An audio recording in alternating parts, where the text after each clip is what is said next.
Okay, so this is going to be an derivation for the formula of refraction through a curved surface, where this curved surface is actually the interface of two medium. So it's one of the medium is having refractive index n1 and the other one has n2, and there's this curved surface which is in between these two media, and you have some object A and you're getting the image A dash due to the refraction. So it's going to be a derivation as well as the application of this formula, and I really like this formula because it's very general and you can apply it almost anywhere, and it also has some really good applications. So you need to know two things actually. First of all, so I'm going to be using directed angles and coordinate geometry to derive this, and there are going to be a lot of assumptions. So I have written down some of these assumptions. The first one is so no, these are not assumptions, these are just definitions. So ch is normal to surface at h. So this h is the point where light is striking the surface, so we are just assuming that this surface is approximated at this line which is along the y-axis, and ch is the normal because c is the center of this arc. So by definition it's going to be normal because it's the center. Next you have this ray ah is the incident ray. Then the refracted ray is along a dash h. So this a dash is the image, and that's why a dash h is the one that contains the refracted ray. The surface is an arc of circle with center C, but we will approximate it as a line segment as I told you. Next we have this assumption. So this is a very important one which we are going to use a lot in our derivation. So it says that y1, y2, h, these quantities, the magnitude of these quantities are supposed to be very small in comparison to x1, x2 and r. So yeah, that's this assumption, and that gives that all the rays coming from a and a dash towards this arc, those are going to be almost paraxial. So that gives us pi minus the angle a dash hc. So where's a dash hc? A dash hc will be this angle. So pi minus that angle, that will be this angle. So that's almost negligible. Sorry, not negligible. It's very small. And similarly, pi minus angle ahc. So this angle, yeah, pi minus this angle will be this angle. If that makes sense. So like this angle, yeah. So that thing is also very small. So those are some of the assumptions. Next, we are going to use Snell's law for this derivation. So according to the Snell's law, we have sine I upon sine r equal to n2 upon n1. But we are going to approximate it and say that sine I and sine r, these can be approximated as tan I and tan r. So you will be having, after all the calculation with the directed angle, so you just want to convert the directed angles for I and R into the directed angles which we can use. So those are namely uh, this directed angle CHA and this directed angle CHA dash. So these will be small too, and you can see this from this calculation. So you got pi minus directed angle AHC and pi minus directed angle A dash HC. These are small as we said in the fifth point. And you can equate these angles to these angles, and so those will be small as well. Okay, so that gives that the sines are approximately the tan. So from that we can say this equation is true. N2 upon N1 is approximately tan of directed angle CHA upon tan of directed angle CHA dash. Okay, and next we are going to use the fact that we can calculate the tan of a directed angle between two lines from the slopes of the two lines. So here I have written the formula for that thing. So tan of directed angle XYZ will be the slope of the line YZ minus the slope of the line YX upon 1 plus the slope of line YZ times slope of line YX. So it's basically very easy to derive why this is correct. Yeah, it's just gonna be like tan of alpha minus beta equal to tan alpha minus tan beta upon 1 plus tan alpha tan beta. Just use that formula and you can get this easily, where alpha and beta are the angles that these lines make with the x-axis. Cool. So just putting these things into this equation, we get this equation. And you can also calculate what these slopes are going to be, because you know the coordinates of these points. So these are the values of the slopes. Now we are going to put these into this equation. So you solve all of this and you get this equation. And here we will have to use one of the assumptions that we made, that y, h are small than x and r, both x1, x2, y1, y2. So y1, y2 and h, these are very very small in comparison to x1, x2 and r. So we can neglect these terms h squared, hy1 and hy2 whenever they are added or subtracted from these terms rx1 and rx2, which means we can simplify this equation to get this approximated equation. And upon cross multiplying, you get this thing. So writing it in a better way, we can write it as a polynomial function in small h, where small h is this height. So it's h, the point h is 0 comma h. Okay, so, and yeah, we just say that small h should be negligible as well. Okay, so we just ignore all the h squared and h cubed and all the y1, y2 terms from this equation. You could have cross multiplied and then ignored them, but I just ignored them at the very start itself to simplify it. Okay, next, since this is a polynomial equation and we are saying that x2, y2 must be the image, well, that means that for any point capital H, we will always have the refracted ray passing through the point x2, y2. So that means that we just need to find some x2, y2 for which this equation will be true for any value of h, I mean any permissible value of h, such that it is appropriate, it's small enough. Okay, so that gives this condition that these coefficients must be 0. So equating those coefficients to 0, we get the following equation. So this is one of the equations which gives us the relation between y and x. Okay, and here's the other equation, which is the most important one. So this is the one which we really use.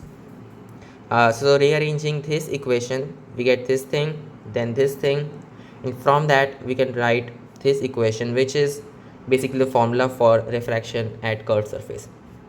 And you also got this other equation which we will use for calculation of y1 and y2. Okay, so this equation is popularly written as this thing, where you replace x2 by v and x1 by u. So u and v are the coordinates, x coordinates of the object and the image respectively. Also, this capital R we are using, well, capital R is the x coordinate of the center, it's not necessarily the distance. Okay, so there will be cases when you want R to be negative, so it should not be confused that R is distance. No, it's not distance, it's the x coordinate. Okay, so now we got this formula. Now let's use first special case. Oh, so this is the first special case for multiple surfaces with different poles and different centers. Yeah, so you can, okay, cool.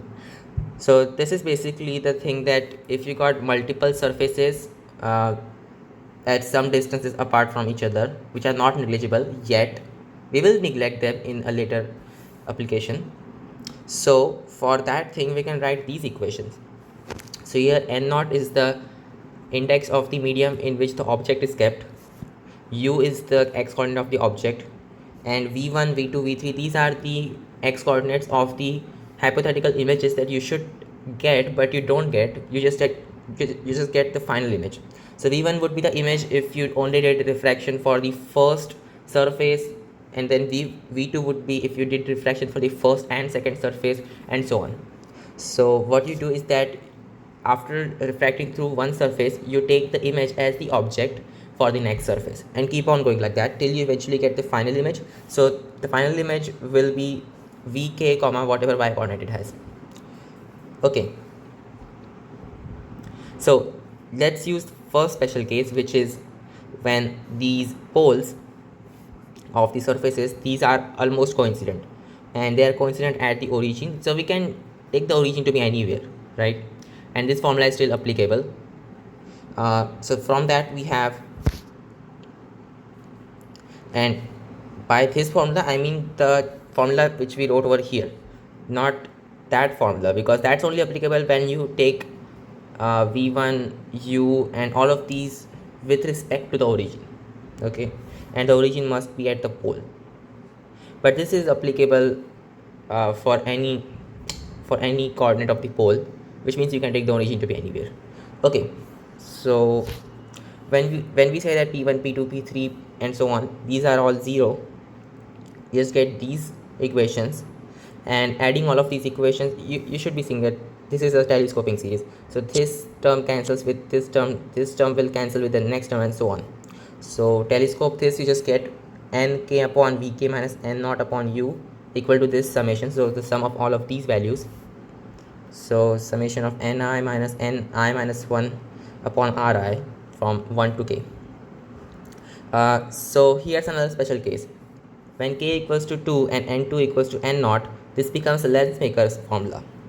So the condition is that you just got two surfaces which are basically the boundaries of the medium with refractive index n1 and the refractive index of the surrounding, that's n0. So doing all the calculation, just get this equation which is known as the Lensmaker's equation. Okay, and yeah, basically n1 upon n0 equals to n, which is the relative refractive index. This is actually the Lensmaker's equation, but whatever, it works both ways. So also for the special case, when the surface is plane, that is the radius approaches infinity, plus minus infinity, because it can be on any side, that basically gives 1 upon r approaching 0. So for that we have this equation, just put r equals to 0 into the original equation, the n2 upon v minus n1 upon u equal to n2 minus n1 into 1 upon r, and this thing approaches 0, so it's got n2 upon v approximately n1 upon u. From that you get v equals to n2 upon n1 u. So this is also called the equation for apparent depth, and this is also like really well known. So the next application, similarly, if we have 1 upon ri approaching 0, so you got multiple plane surfaces, right? So this is for I less than or equal, bigger than or equal to 1, less than or equal to k. So you can write these equations. So different poles, we have not yet said that the poles are coincident, no, they are at different positions, and just the radius, they are all 0. Cool. So you can write all of these equation, and then our system becomes, yeah, so basically, yeah, this looks correct. Yeah, so this is the thing for a single one. So we just solve for what happens for a single surface, and then you write the system, and then you add everything, add all the equations. So this thing on the left, that will be a telescoping series, and this thing on the right, it's not quite a telescoping series, but it also has some importance. So you can rearrange these things as this, and you can write it like this. Okay, so this summation has this term being summed up, which, and this term is like really special, because you see it's pi plus 1 minus pi upon ni, which means it's the difference in x coordinates between the two poles, and we are going to call this x coordinate difference to be ti. A lot of these people will say that t is the thickness, it's a distance. No, it's not the distance. Once again, it's the difference of the x coordinates.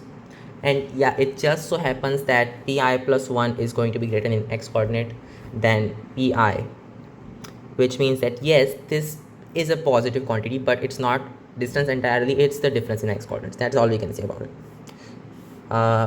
And once we define this thing to be ti, you can easily find out what pk minus pi should be using that telescoping thing once again, right? Write all of the equations and then just add them. So you get pk minus pi equal to t1 plus t2 all the way till tk minus 1. So if nk equal to n naught equal to 1, that is what we have for the multiple slab system, where the surrounding is still air. So for that particular system you can write this equation. So just put this thing into this thing, and also use these definitions for pk, pi and so on. So just have v minus u equal to pk minus pi minus the summation from 1 to k minus 1. This thing turns out to be ti upon ni, and then pk minus pi, it can be written like this. So now we can write these two summations as this single summation, and this is a popular formula for finding shift due to multiple glass slabs of different thicknesses. Next we have a reflective surface. So till now we have been using refractive surfaces, and now we will be using a reflective surface. So the problem with this thing is that the medium of the surrounding, it can be anything, and yet it will reflect perfectly as we want it to. But that basically means that we cannot decide a particular medium, a definite medium for this surface. So you can only do this for some fixed condition that you have. Okay, so if you already know what this medium should be, you cannot generalize this for any medium. So here's the thing that we do with the directed angles. So once again, you work out what the directed angles should be like, and you find what this ratio is: tan of directed angle CHA upon tan of directed angle CHA dash, where once again A is the object, A dash is the image, C is the center of curvature of the surface. By surface here we mean the mirror, and this thing will turn out to be -1. Okay, so according to our conventions for refraction, this ratio, this should be n2 upon n1, and for this case we are getting this ratio to be -1. So if we somehow extend our definitions to reflection as well, we should get n2 upon n1 to be equal to -1, which means n2 to be equal to minus n1. So putting this value of n2 into the equation that we got, which was n2 upon v minus n1 upon u equal to n2 minus n1 upon r, we will get this equation. Upon solving, this turns out to be this thing, and here we will use another approximation that r upon 2 is approximately the focal distance. It's quite a well-known approximation, so I won't be explaining why this is true. So taking reciprocal 2 upon r equal to 1 upon m, 1 upon f, putting this into that equation, you just get 1 upon v plus 1 upon u approximately 1 upon f. This is the well-known mirror formula. So for a combination like this, it's not quite applicable because you cannot view this as a refractive medium. So what you will have to do is that you will have to refract through this interface 2 times. Up until now we only had to do this 1 time because the ray would go forward, it will not go backward, but in this case it is going to go backward. So it goes through this interface 2 times and not just 1 time. So yeah, that's it. We did everything almost correctly. Okay, that looks correct. So what did we do? First of all, we derived the formula for reflection through a curved surface, and then we used it and we applied it to different special cases of the formula to get everything basically. Yeah, so this is almost half of the optics done. Yep. And that's why I really like this formula, because it's so general, it can be applied anywhere, and it just gives you great results directly. You don't have to use more approximations to get the thing correctly done. No, you will, at max you will have to use these approximations. So how many approximations are there? It's the 5th one that we have to use. The 4th that we approximate is as the line. Yeah, approximate the surface as a line. These 3 are just the definitions, so no problem with that. And you have to use Snell's law. So that's all we have to use, nothing else. So yeah, for the Snell's law we approximate it and then we use that. So that's the maximum approximation that you will have to make, which makes this formula really useful. You can use it almost anywhere. So yeah, that's it. I'll see you later.